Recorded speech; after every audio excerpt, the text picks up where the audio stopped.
नमस्कार, आप देख रहे हैं प्राइम डिबेट और आपके साथ मैं हूं स्वप्निल। आज देश में सबसे ऊपर कौन सी खबर रही, इसको जल्दी से रिकैप कर लेते हैं। पश्चिम बंगाल में आज एक हड़ताल ने हिंसक रूप लिया, जहां तृणमूल और सीपीएम के लोग आपस में भिड़ गए, उन पर लाठीचार्ज भी हुआ। इसके अलावा कई राज्य ऐसे रहे जहां ट्रेन रोकी गई। छत्तीसगढ़ और झारखंड में कोयला कंपनियों में उत्पादन पर असर पड़ा। राजस्थान में रोडवेज बसें नहीं चली, यात्रियों को परेशानी उठानी पड़ी। दक्षिण भारत का रुख कर लेते हैं तो तेलंगाना और आंध्र प्रदेश में उस हड़ताल का व्यापक असर देखने को मिला। तमिलनाडु के एक जिले में बंद का अच्छा खासा असर देखने को मिला। इसके अलावा बात की जाए लेफ्ट प्रभावित त्रिपुरा की, तो यहां bank, market, transport, school, college सभी बंद रहे, यानी यहां पर बंद सफल रहा। लेकिन कुल मिलाकर यह तो कहा जा सकता है कि आज पहिए थमे हुए थे। अगर किसी को बैंक से जुड़ा कोई काम था तो वो प्रभावित हुआ, ऊर्जा पर ब्रेक लगी। लेकिन जैसे इस देश को हड़ताल की आदत हो गई है, ये हड़ताल के साथ कदम ताल करते हुए नजर आए। किसकी हड़ताल थी, क्या है पूरा मामला, एक रिपोर्ट के जरिए बताते हैं। पर ताला तो सफर पर ब्रेक, बैंक पर ताला तो इकोनॉमी पर ब्रेक, कोयले पर ताला तो ऊर्जा पर ब्रेक। मूवी से कम बजट में मंगल पर पहुंचा मुल्क, की टक्कर में संघर्ष हमारा नारा है। बुलेट ट्रेन की रफ्तार का ख्वाब देखने वाला मुल्क, मजबूत अर्थव्यवस्था का दम भरने वाला देश आज रेंगता हुआ नजर आया। आज भी सफर करना बहुत जरूरी था, आज बिल पटाना भी जरूरी था। लेकिन लेबर पॉलिसी में होने जा रहे बदलाव के विरोध में देश के 10 प्रमुख श्रमिक संगठनों की हड़ताल ने ये सब नामुमकिन नहीं तो मुश्किल जरूर कर दिया। 15 करोड़ कर्मचारी मजदूर आज सबका साथ सबका विकास पर हावी दिखे और भारत बंद तो नहीं पर भारत की गति को मंद जरूर कर दिया। ये ताला तो दिन शुरू होने से पहले ही लग गया था। हरियाणा में तो देर रात से ही रोडवेज के पहिए थम गए थे। देश की धड़कन दिल्ली में पहियों वाले 90,000 से ज्यादा ऑटो लॉक पर चले गए। पश्चिम बंगाल में तो अराजकता पर ब्रेक फेल हो गया और सीपीएम और तृणमूल कार्यकर्ता स्ट्रीट फाइट करते दिखाई दिए। कई राज्यों में ट्रेनें रुकी, वहीं छत्तीसगढ़ और झारखंड में कोयला कंपनियों में उत्पादन पर असर पड़ा। राजस्थान में भी रोडवेज बसें नहीं चलने से यात्रियों को परेशानियां उठानी पड़ी। साउथ में कई जगह व्यापक और कई जगह आंशिक असर नजर आया। लेफ्ट प्रभावित त्रिपुरा में bank, market, transport, school, college सभी बंद रहे। हड़ताल में मुख्य रूप से भारतीय ट्रेड यूनियन और all India trade union Congress शामिल हैं। श्रमिक संगठन भारतीय मजदूर संघ, बीएमएस, एनएफआईटीयू और रेलवे इसमें हिस्सा नहीं ले रहा है। कुल मिलाकर देश रुका तो नहीं पर कछुआ चाल से आगे बढ़ता नजर आया, क्योंकि देश को अब हड़ताल के साथ कदम ताल की आदत सी पड़ गई है। Bureau report, ETV news. तो मेरे पास सवाल हैं और डिबेट से पहले मैं कोई भूमिका नहीं बांधूंगा। आपसे जुड़े ये सीधे सवाल हैं, इसीलिए पैनल काफी बड़ा है। आपके टीवी स्क्रीन पर आप देख सकते हैं श्रम राज्य मंत्री सुरेंद्र पाल सिंह टीटी हमारे साथ जुड़े हैं, कांग्रेस नेता राजीव अरोड़ा हमारे साथ जुड़े हैं, प्रदेश अध्यक्ष सीटू के रविंद्र शुक्ला हमारे साथ जुड़े हैं और कार्यकारी प्रदेश अध्यक्ष भामस के राजबिहारी शर्मा हमारे साथ जुड़े हैं। आप सभी का मैं ईटीवी पर स्वागत करता हूं। सुरेंद्र पाल जी, सबसे पहला सवाल मेरा आपसे है, देश के 15 करोड़ कर्मचारी और मजदूर आपसे खुश नहीं है, क्या यह निष्कर्ष निकाला जाए?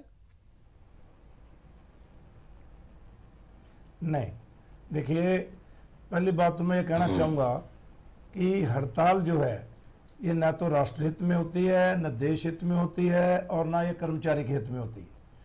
हमेशा जो भी कोई समस्या होती है उसका संवाद से मिलजुल कर बैठकर हल निकलने से उसका हल निकलता है।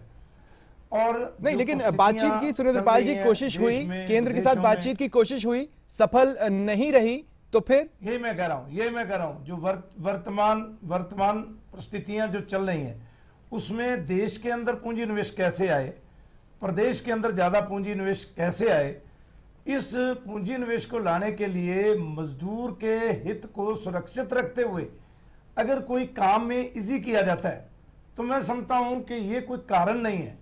हम नहीं चाहते कि कहीं भी कोई मजदूर का हित हो, और ना ही हित करने की कोई सरकार सोचती है।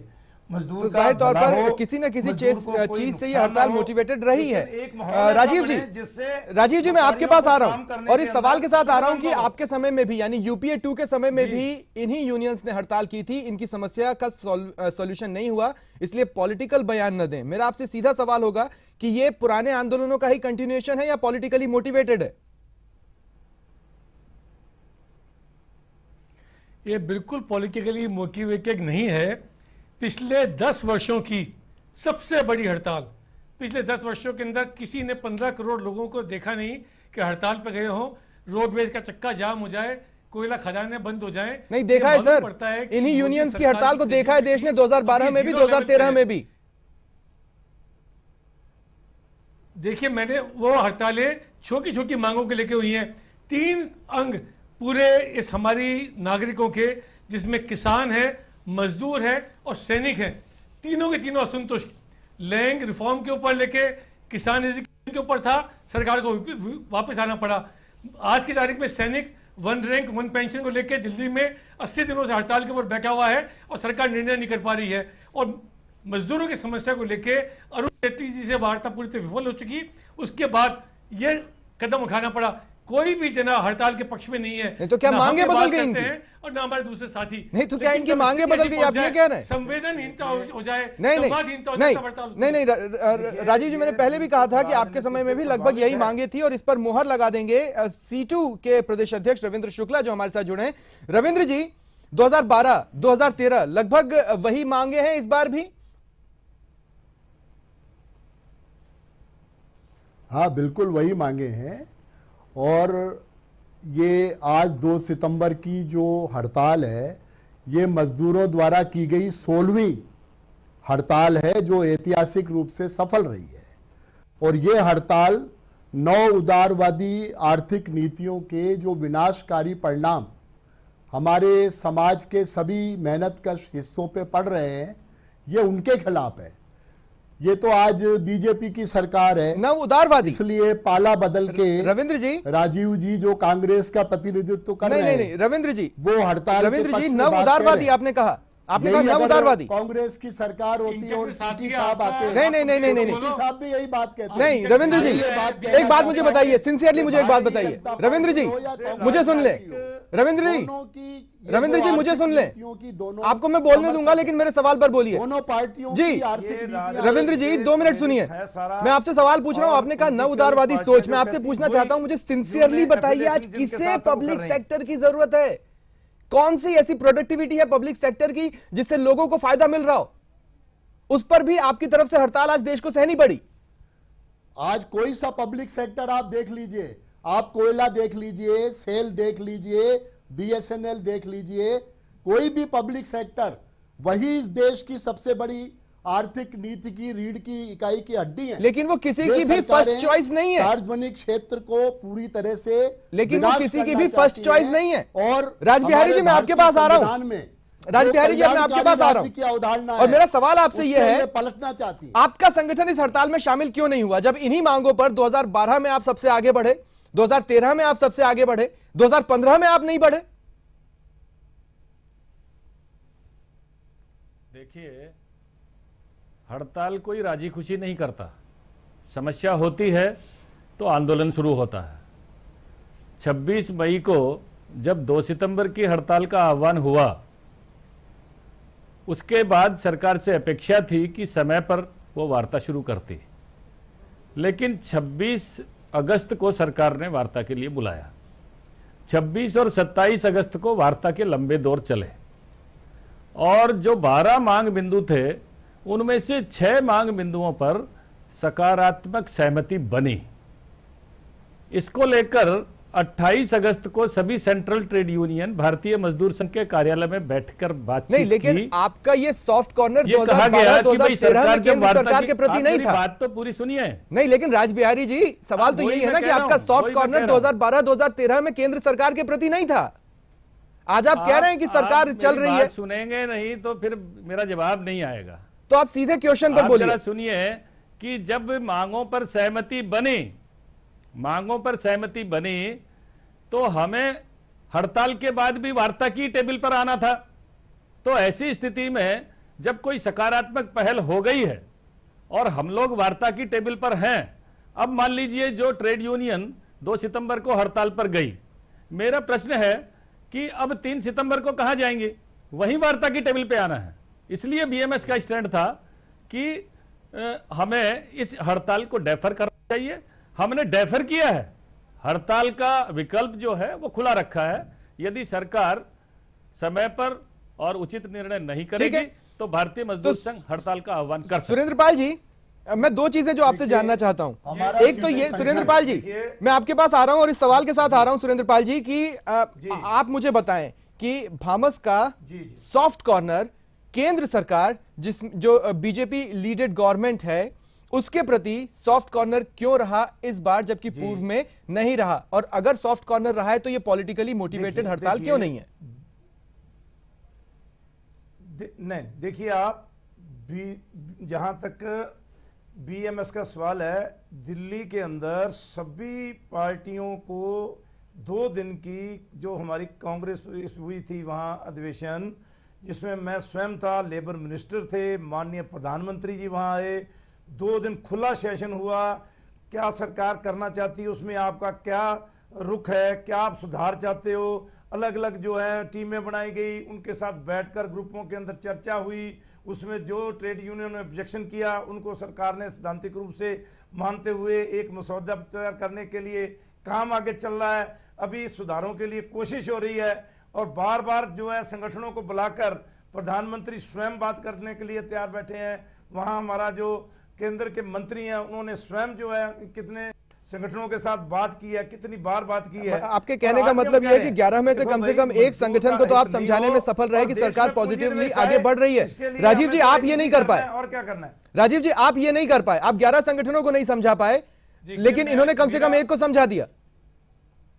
मेरा कहना यह है कि ये जो सरकार है इसने कोई भी मुद्दा खुले मन से नहीं लिया है। अगर संवादहीनता नहीं होती तो इतने समय तक पार्लियामेंट भी नहीं रुकी रहती और आज लैंग बिल से वापस नहीं होना पड़ता।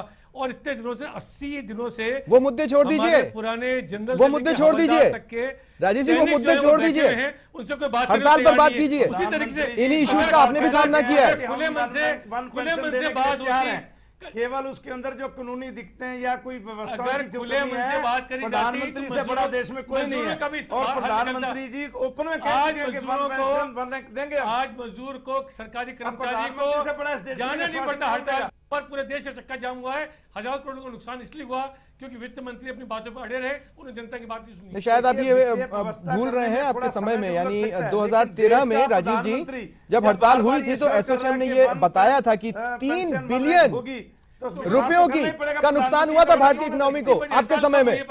ये डाटा है एसोचैम की साइट पर, अगर आप जाएंगे तो आपको मिल जाएंगे। बहरहाल रविंद्र जी, अब मैं आपके पास आ रहा हूं। और रविंद्र जी, अब तक इतना साफ हो चुका है, एक तरफ राजबिहारी शर्मा जी हैं जो ये कह रहे हैं कि सरकार की तरफ से पॉजिटिव बात चल रही थी, इसका मतलब ये हड़ताल आपने देश पर थोप दी।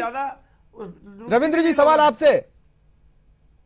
नहीं देखिए, नहीं सुरेंद्र पाल जी, आपके पास नहीं हूं मैं, मेरा सवाल रविंद्र जी से। जी रविंद्र जी, कि आपने हड़ताल देश पर थोपी है, आप ही के साथ ही एक संगठन ये कह रहा है कि सरकार से बातचीत चल रही थी, समय देना चाहिए।